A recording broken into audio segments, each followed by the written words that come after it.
चलिए शुरुआत करते हैं 10 के दमदार ट्रेड्स की। हमारे साथ यानी वीरू मेरे साथ इस शो में पिछले शो से मानस जायसवाल और अमित सेठ बने हुए हैं। साथ ही विकास सालुंके और सचिदानंद उत्तेकर भी जुड़ेंगे अपने टॉप ट्रेड्स के साथ। मार्केट आउटलुक पर बातचीत करने के लिए हेक्सागन कैप पार्टनर्स के डायरेक्टर तुषार प्रधान होंगे। मार्केट टेक्निकल्स पर कोटक सिक्योरिटीज़ के श्रीकांत चौहान से बात होगी। आशीष से जानेंगे कि HSBC ने भारत की रेटिंग क्यों घटाई है, इन सब पर होगी बातचीत। एक नज़र मार्केट पर। मार्केट डे लो से अच्छी खासी रिकवरी के साथ अब ट्रेड कर रहा है। निफ्टी सुबह 250 पॉइंट नीचे खुला, जैसा वीरू ने मेंशन भी किया था। 10 डे मा तक आया 24,135 तक और वहाँ से रिकवरी आई। वही आज का जो रिकवरी पॉइंट रहा निफ्टी के लिए। बैंक निफ्टी में भी अगर आप देखें तो लोअर लेवल से अच्छी रिकवरी है, करीब करीब 300 पॉइंट की रिकवरी यहाँ भी प्ले आउट हो चुकी है।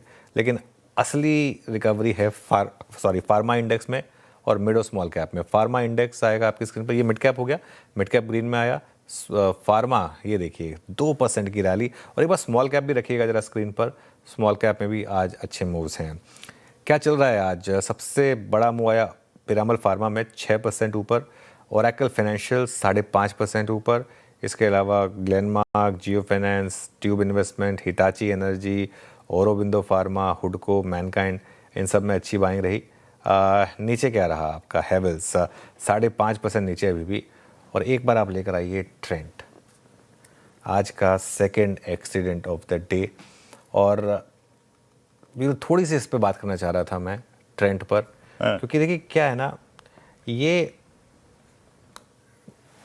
सिर्फ पोजीशनिंग थी इस वजह से नहीं गिरा, पोजीशनिंग तो थी ही, लेकिन इसके अलावा जो कमेंट्री थी ना वो अगले क्वार्टर की थोड़ी सी कॉशियस थी।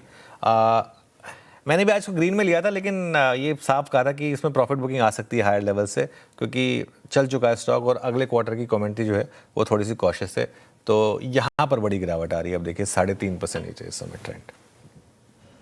बिल्कुल ट्रेंड, इस बात को अगर आप देखें, कहा गया था कि बहुत एग्रेसिव प्लेसमेंट के साथ जा रहा है स्टॉक, है ना। It's 4 to 8 9। चलिए अब एक काम करते हैं, यहाँ पर कॉल्स सारी की सारी यहाँ पर एक बार देख लेते हैं और पैनल से आपकी मुलाकात करते हैं। मानस और अमित पिछले कार्यक्रम से इस कार्यक्रम में भी, और फ्रेश पर्सपेक्टिव लेकर विकास और सचिन जी इस पर जुड़ चुके हैं इस कार्यक्रम में। सचिन, गुड मॉर्निंग, कार्यक्रम में स्वागत है आपका। 2 ट्रेड्स आपके। Good morning Veeru ji, good morning Anuj ji, good morning to all the panelist. Veeru ji, in fact एक रिमाइंडर होगा कि हमने ऑलरेडी फार्मा को हाईलाइट किया था 10 के दमदार इस पर्टिकुलर कैटेगरी में ही परसों के सत्र में। Divi's lab and Glenmark pharma, ये दो स्टॉक्स हमने हाईलाइट किए थे पिछले 2 दिनों में। उनके टारगेट्स यहाँ पर अचीव हो चुके हैं। एंड जिस तरीके से ओवरऑल निफ्टी फार्मा पोजिशन है, मुझे लग रहा है काफी सिग्निफिकेंट ब्रेकआउट क्लस्टर पे है। तो एक 2 साल का कंसोलिडेशन मच्योर हो चुका है। मुझे लग रहा है यहाँ पर एक अच्छी रैपिड स्पर्ट मिलनी चाहिए ऑन द हायर साइड।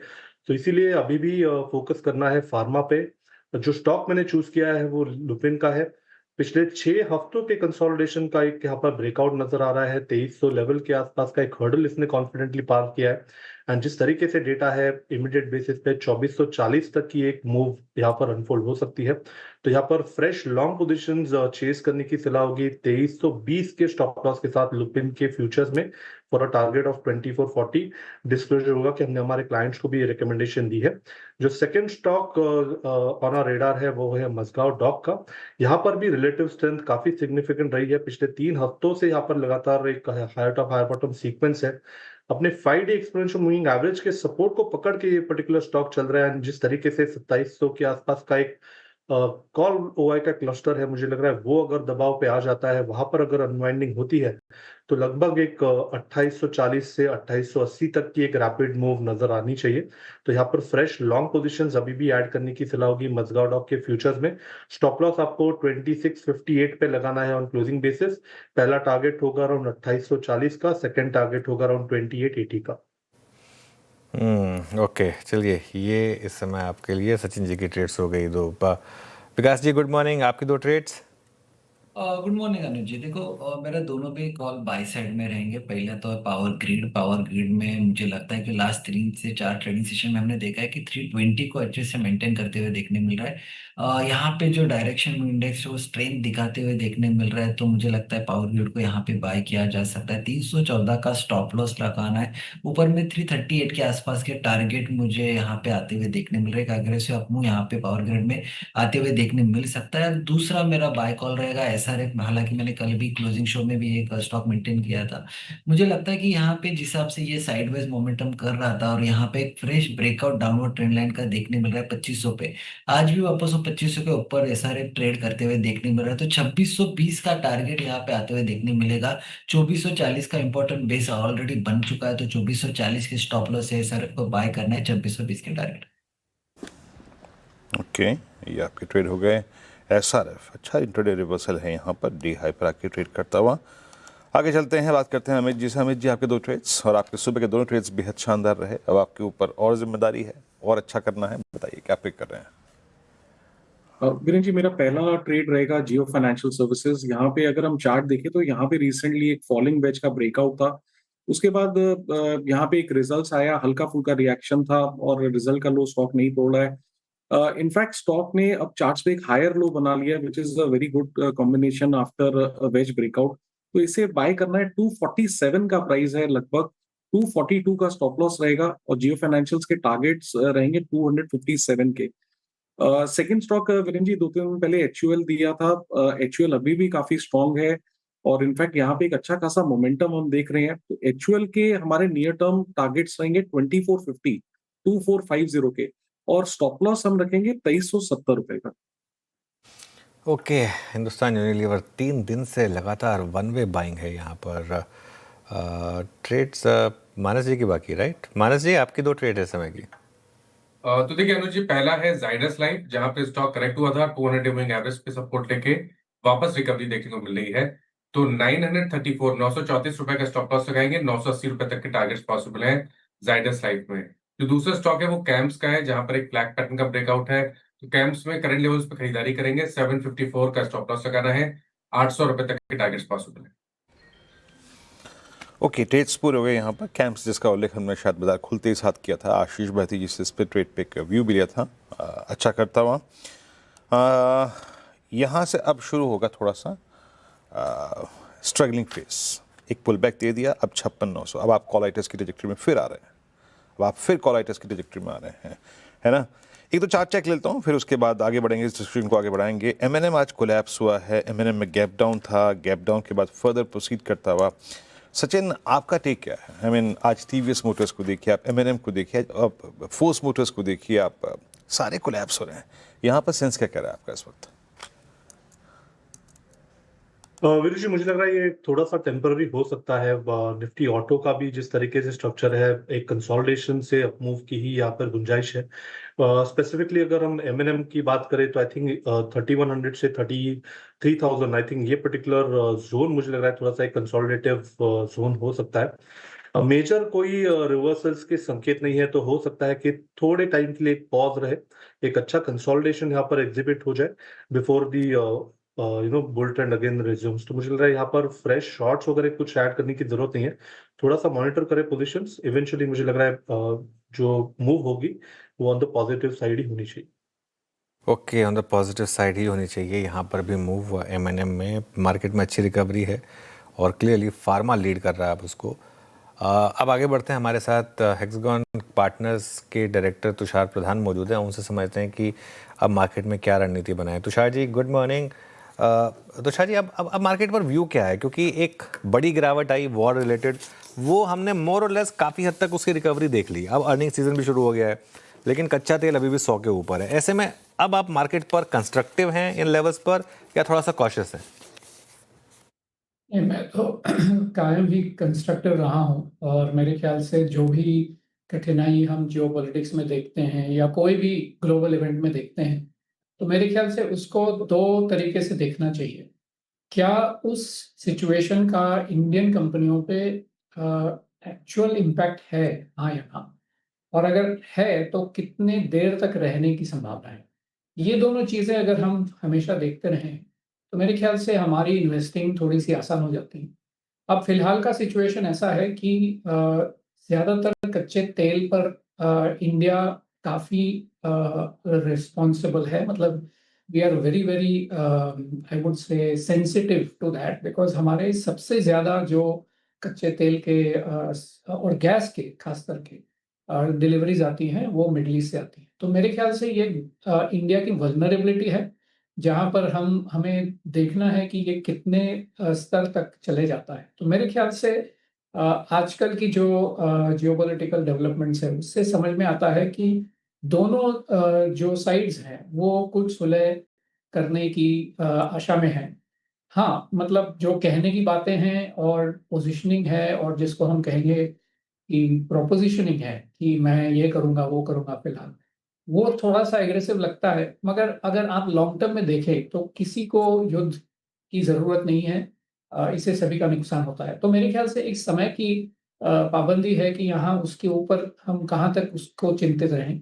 मेरे ख्याल से पे 4th क्वार्टर के रिज़ल्ट्स और अभी आगे 2 या 3 क्वार्टर्स के रिज़ल्ट्स अगर इंडिया कॉर्पोरेट अच्छा डिलीवर करता है, तो मेरे ख्याल से मार्केट पे बहुत ही पॉजिटिव रहने की ज़रूरत है, क्योंकि हमने देखा है कि 26 में अर्निंग्स फ्लैटन आउट हुई थी और अपेक्षा थी कि FY 27 और आगे इस अर्निंग्स ग्रोथ की स्पाइक जारी रहेगी। तो मेरे ख्याल से fundamentally market is looking very strong.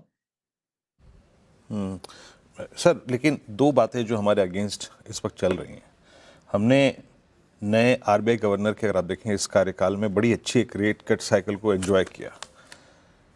अगर चुनाव के बाद प्राइस हाइक हो गया पेट्रोलियम प्रोडक्ट्स का और जिस प्रकार की रिपोर्ट्स आ रही हैं उसमें एक सब्सटेंशियल हाइक की बात हो रही है, खैर it's entirely depends upon government, वो कितना हाइक लेते हैं, कितना पास ऑन करते हैं। एक ये, और दूसरा आपका खराब मानसून। तो वो जो आपकी थ्योरी है FY 27 में अर्निंग्स के रिवाइवल की, बाजार उसको ज़्यादा तवज्जो देगा या फिर इन दो फैक्टर्स को ज़्यादा तवज्जो देगा? ये दो अच्छे पॉइंट आपने कहे। तो पहला जो पॉइंट है उसके ऊपर स्पेकुलेशन या एस्टिमेट करना मुश्किल है, क्योंकि वो गवर्नमेंट ओरिएंटेड एक्शंस हैं। और दूसरी बात जो अर्निंग्स की हुई है, तो जो रॉ मटेरियल इम्पैक्ट कच्चे तेल का और उनके डेरिवेटिव्स का, मतलब पेट्रोलियम प्रोडक्ट्स एक्सेट्रा, जो कंपनियों को डायरेक्टली जो इम्पैक्ट होता है, मेरे ख्याल से उन कंपनियों में estimates of earnings will have to be adjusted. But मैं जब से मतलब पूरी जो विस्तार से इंडियन कंपनीज की स्पेक्ट्रम देखता हूँ, तो मेरे ख्याल से इतना ज़्यादा इम्पैक्ट ओवरऑल अर्निंग्स में नहीं आना चाहिए। खास करके जैसे आपने देखा बैंकिंग, जो बिल्कुल ही इस तेल के दाम और उसके resultant impact on input cost पे बहुत ज़्यादा इम्पैक्ट नहीं आता उनका। बहुत ज़्यादा मार्केट कैप उसी में होता है।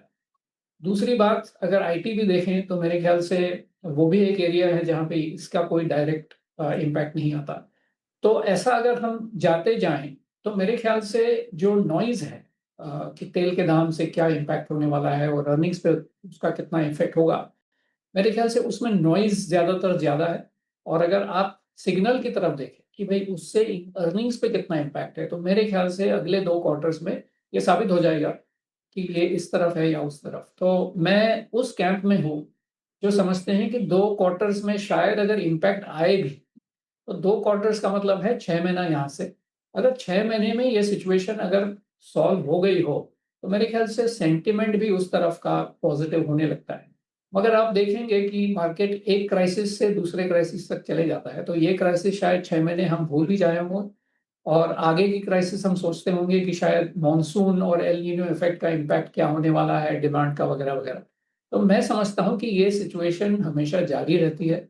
मगर अगर इन्वेस्टर कंपनीज के फंडामेंटल्स पे फोकस करें, मार्जिन्स पे फोकस करें और अर्निंग्स ग्रोथ पे फोकस करें, तो मेरे ख्याल से इन सारे आवाज या नॉइज हम शायद कम कर सकते। ओके, क्रूड क्लियरली एक नॉइज़ इस समय यहाँ पर।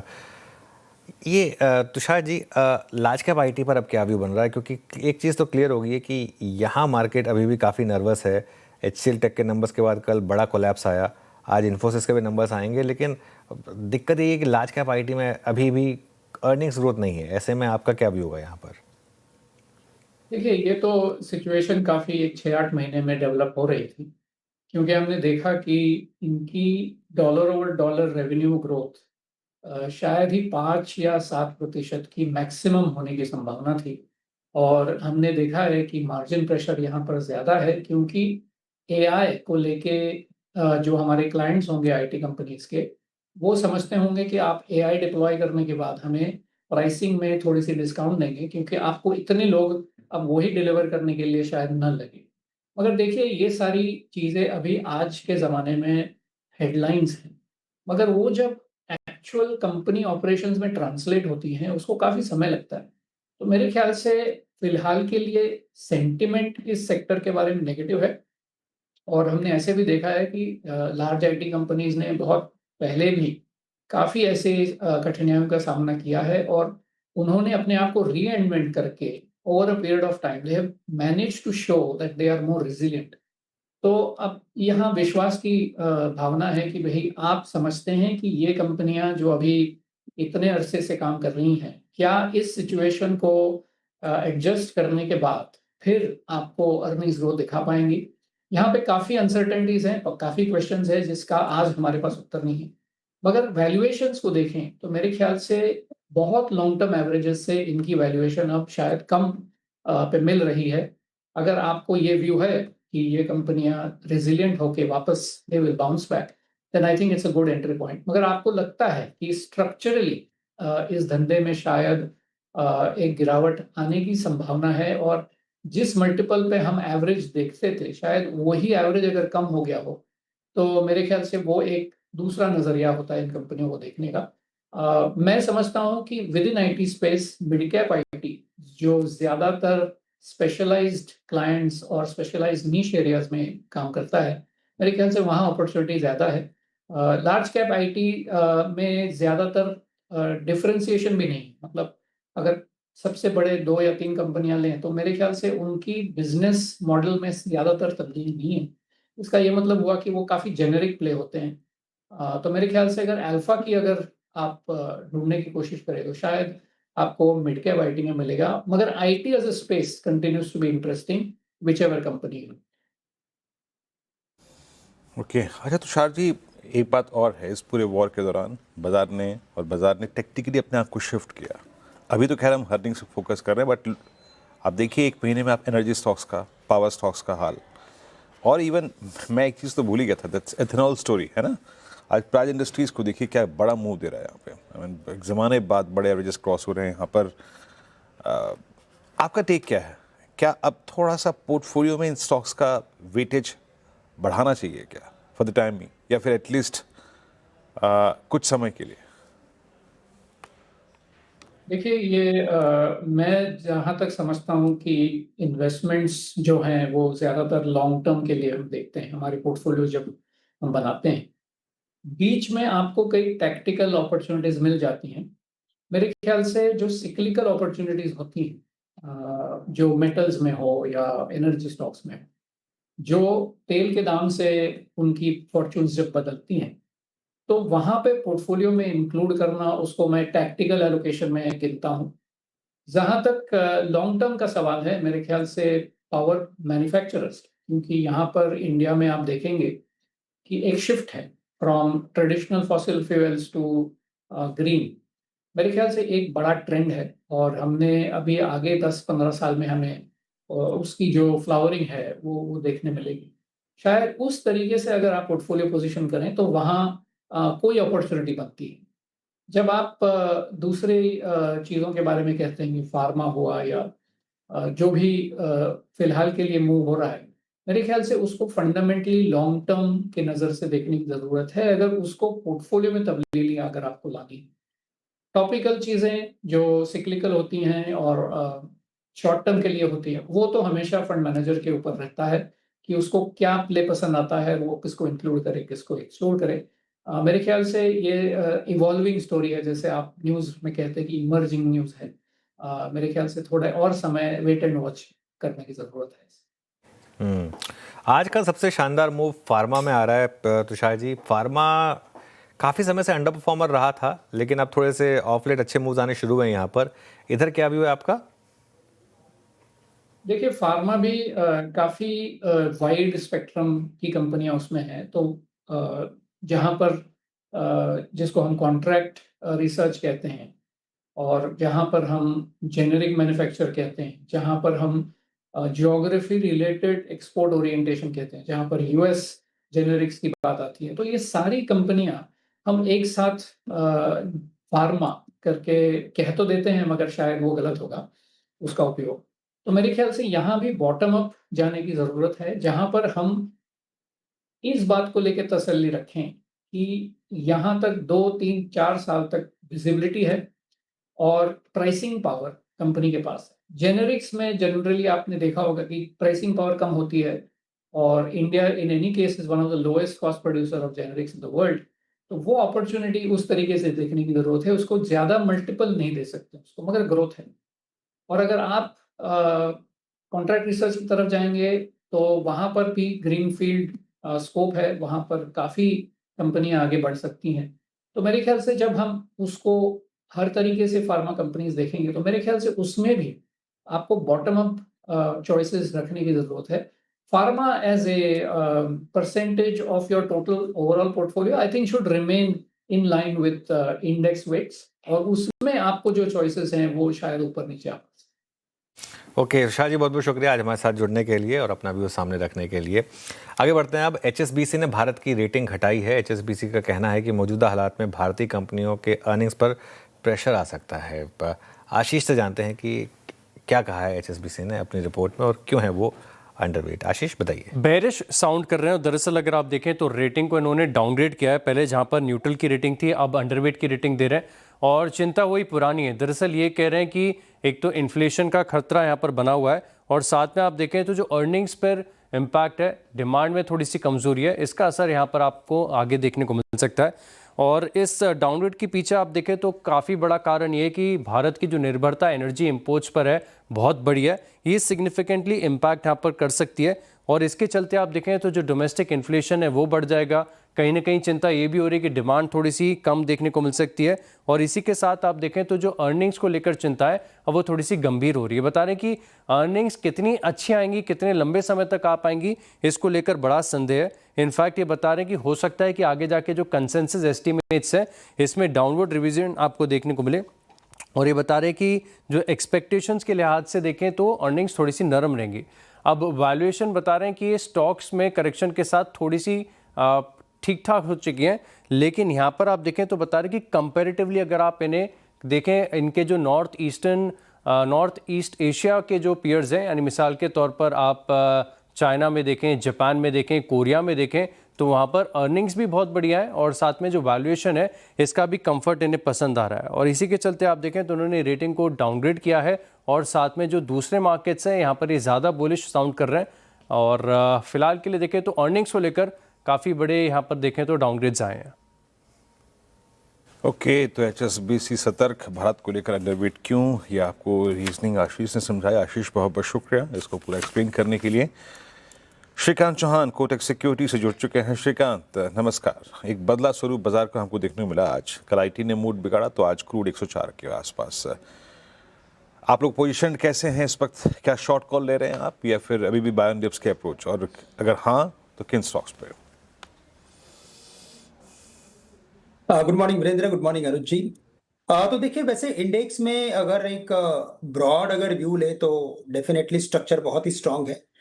लेकिन लास्ट 2-3 दिन से जो थोड़ी सी हमने साइडवेज एक्टिविटी देखी, और मार्केट ने जो कल के लो को तोड़ा है इतने दिनों के बाद, प्रीवियस डे के लो को, तो थोड़ा करेक्शन होगा। थोड़े जो एवरेजेस है उनका रीटेस्टिंग हो सकता है 20 डे, या तो may be 24,000 sort of levels वैसे लग रहा है। तो थोड़ा और करेक्शन हो सकता है। नीचे में मार्केट ने गैप छोड़ा है 23,900 के करीब, वो भी फील हो सकता है। तो पॉसिबल है कि शॉर्ट टर्म में एक कंसोलिडेशन फॉर्मेशन बन सकता है। मार्केट इंडेक्स एक बार 24,000 23,900 के रेंज में आ सकता है। उन लेवल्स पे इंडेक्स में कुछ पोजीशंस बनाए जा सकते हैं। करंट लेवल्स पे मुझे लगता है कि मार्केट वॉलेटाइल रहेगा और इंडेक्स में ट्रेड करना मुश्किल हो जाएगा, वैसे लग रहा है। तो स्टॉक स्पेसिफिक व्यू रखना चाहिए, और हम हमारे क्लाइंट्स को यही बता रहे हैं कि एक बाय एक सेल, थोड़ी सी लॉन्ग शॉर्ट की पोजीशन बनाए, आई थिंक वो बेटर रहेगा। ओके चलिए, थोड़ी सी लॉन्ग शॉर्ट की पोजीशन बनाए वो बेटर रहेगा। Shrikant good morning. Stock specific क्या आइडियाज़ हैं आपके पास? Good morning Arun ji. तो देखिए मुझे लग रहा है कि स्टॉक स्पेसिफिक में वेरी क्लियरली जैसे जैसे ये मंथ एंड की तरफ हम जाएंगे, हमें लगता है ऑटो में और प्रेशर बनेगा, क्योंकि ऑयल के प्राइसेस में कितनी बढ़ोतरी होगी, क्या होगा, उसका एक डेफिनेटली मार्केट को इंतजार रहेगा। और उसी की वजह से मुझे लग रहा है कि ऑटो स्टॉक्स में थोड़ी और करेक्शन हमें देखने मिल सकती है। महिंद्रा एंड महिंद्रा जो अभी 3080 3090 के करीब ट्रेड कर रहा है, यहाँ पे और गिरावट बन सकती है और ये स्टॉक 3000 से लेकर 2950 तक के भी लेवल्स शॉर्ट टर्म में दिखा सकता है। तो करंट लेवल से महिंद्रा एंड महिंद्रा पे शॉर्ट करने की राय रहेगी।